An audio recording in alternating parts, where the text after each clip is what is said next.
Enshrouded's biggest update ever is here, the Wake of Water. After over 30 hours in the new biome, I can confidently say this update changes everything. From the breathtaking Veilwater Basin and its new enemies and treasure, to fishing, irrigation, and ancient puzzles. While you can also now tame Capybaras. Get ready to dive in and explore deeper, as I'm gonna share everything you need to know about the Wake of Water update. Before we begin, I'd like to share a couple words after exploring the new update for over 30 hours now. I'd like to thank Keen Games for giving me exclusive access to a preview build of the update and making today's video possible. I'm honored to once again cover the news with a couple videos, as well, this update has exceeded my expectations in every way. In a time with many games releasing every day, these guys just keep delivering the absolute best content. By listening to their community and keep pouring love into their project, The Wake of Water is once again a work of art, a beautiful update, and entirely for free that adds dozens more hours of playtime to an already massive game. Be sure to check out Enshrouded with my link in the description and yes, share what you are looking forward to most with this update.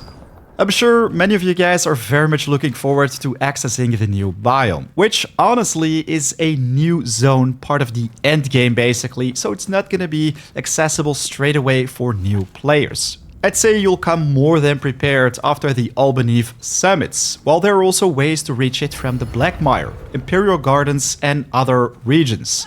One of your main objectives will lead you to the passage to the Veilwater Basin, which gives you pretty quick access to your first POI right here called River Reach.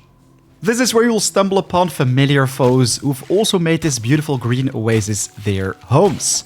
Scavengers and pillagers, but also shroud enemies that will be your first challenge to tackle in this new environment that will drop a truckload of new loot. Gilded golden arrows, ultimate healing potions, crab meat, and so much more. All found from the get-go, while you'll also gain access to more interesting resources once you've picked up the ground mill right here. You're gonna need flowing water for this, but that's for later. I'd say the most well-designed and challenging of all are the Drak'Dal right here. Lizardmen humanoids who protect their ancient temples that are filled with artifacts and treasure, all for you to uncover. Besties, intelligent creatures, and a gateway to a lot more hidden building and crafting recipes will open. Especially if you venture deeper into their homes, which brings us to probably one of my favorite new additions to the game, next level treasure hunting and puzzles. I mean, with past updates, points of interest have become increasingly more challenging and fun to explore. With a Wake of Water, I think the team has really delivered once again with the introduction of water that makes these puzzles even more challenging. You're now gonna have to deal with oxygen, a new meter similar to the Shroud, but obviously so much more difficult to manage. But there are a lot of clever ways to do this. Now we get a water dash skill or discoverable flippers to swim faster, special snacks to increase your oxygen meter, potions to light up the deep dark, new tools to mine and travel efficiently when submerged. Now, there are so many ways kind of required, but also encouraged to better prepare yourself for the epic adventures ahead, and I gotta say, I am all in for it. Especially because now these dangerous trips become so much more rewarding, with a well, pretty much purge or removal of loot cheesing.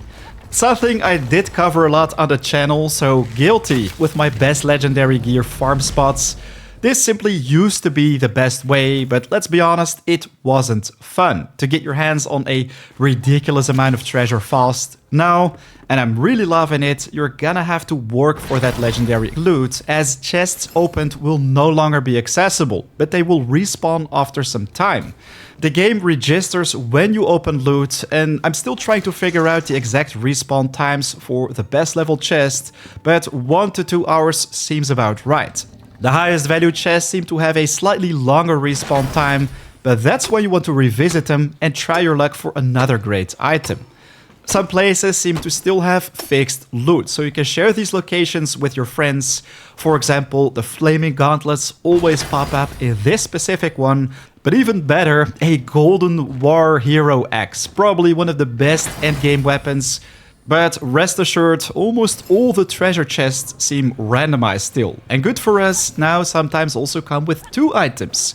So if you're really lucky, you might be able to pull 2 legendary items out of one single chest, which can happen more often than you think. And with the Wake of Water update, of course, a lot of new equipment is introduced. The developers seem to have taken most of their inspiration from ancient civilizations that fit very well with this new biome. Aztec and Mayan themed weapons and armor can be found or crafted in various ways, which in my opinion are also the best designs for equipment Enshrouded has seen so far. Remember the Drak'Dal which I talked about earlier? It's not a big surprise that these lizard friends will help you to get some of this beautiful equipment. Anyways, especially the Great Sword or Longsword is a type of weapon many people asked for, and now it's finally there, again with epic ancient styles and looks, which honestly hits like a truck. I've played most of my previous hours with the legendary Golden War Hero Axe though, as I simply didn't come across a worthy replacement for it. I'm sure though at some point I'll find a legendary variant worth showcasing in a future build, coming up very soon, as right now a lot of things have changed. When we're talking about both skills, gear, equipment bonuses, HP regeneration, etc. Which was already talked about by the developers in the teaser, but now with plus 30 hours and the update, I was able to witness all this myself, in all brutal ways possible. Yes, I can confirm Enshrouded is now much more challenging. I'd say in a great way, as in the past, with proper gear and preparation, most encounters felt like a walk in the park. Easy, and almost even cheesy when defeating certain foes.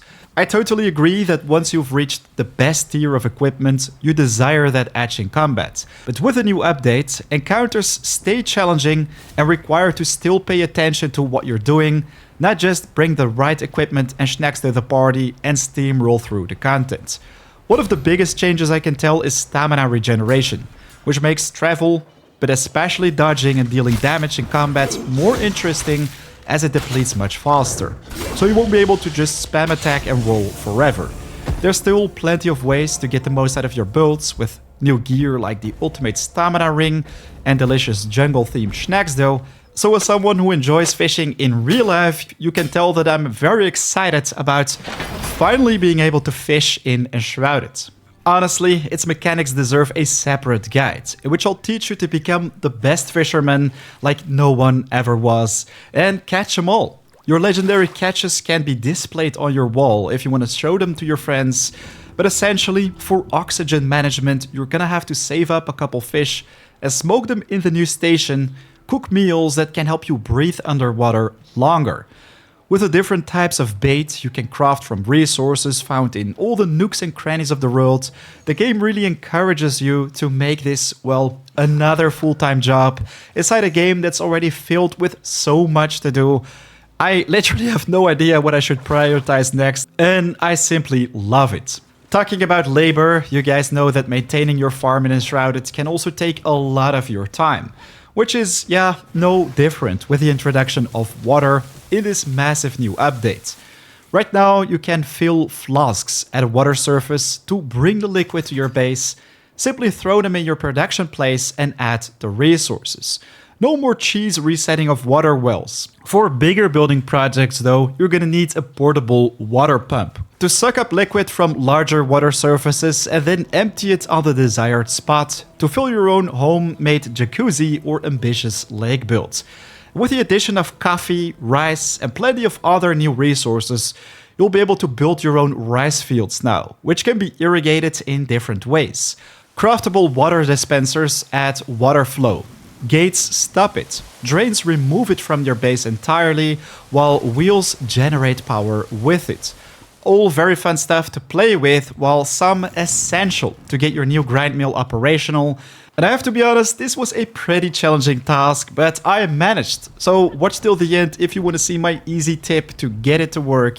But yeah, I think the devs right here deserve some credit, as without doubt this wasn't an easy task to add to the voxel-based block world of Enshrouded. Sometimes the water can look a little bit funky, but I'm sure the developers will improve this over time. And some of my water encounters, let's say, were legendary to say the least. From breaking a massive dam and flooding a large cave system, to getting trapped in an Indiana Jones style treasure room. The water is simply epic. But what's also epic is that you can now tame capybaras. These furry little fellas were a little bit more challenging to track down, but trust me when I tell you that if you make a little bit of progression, your townsfolk will lead you to them. A beautiful green oasis where families are chilling en masse, which are also more relaxed and tame compared to other farm animals, so it's pretty easy to catch them, which are essential to keep for the new resource. Bristles, which are required to craft some of the endgame stuff. So, to get those grind mills up and running, you're gonna need force, and this can be added to your base if you have a working water wheel, which honestly at first felt like a very difficult thing to manage, but once you figure it out, it's actually super simple. If you build a wall layout exactly like this and add a little platform on top of it, all you have to do is place a water dispenser on the side right here to generate an infinite flow of agua.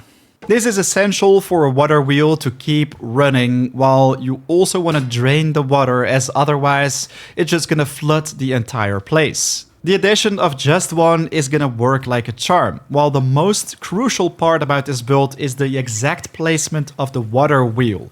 It's okay to make it stick a little bit through your blocks, as long as it's in contact with the water both at the top and the bottom. Then it should start spinning. You can now place one or more grind mills nearby to start producing resources. I especially recommend you to place as many of these as possible, as grinding the resources is gonna take literally forever. I sincerely hope the developers are gonna reduce the time on this a little bit, because right now with my calculations it's gonna take many hours to basically get a full set of equipment with all the grinded resources you need for them. But all in all, I'd say a beautiful update with so much to talk about. Different builds, things I wish I knew sooner, tips and tricks I want to share with you guys to get the most out of this new update, which I'm going to do in the coming weeks. So be sure to stay tuned. And of course, let us know in the comments what you are most excited about. Right now though, it's 4 AM out. A big thanks for watching. I'll check you guys in the next video or live stream. Take care. Peace.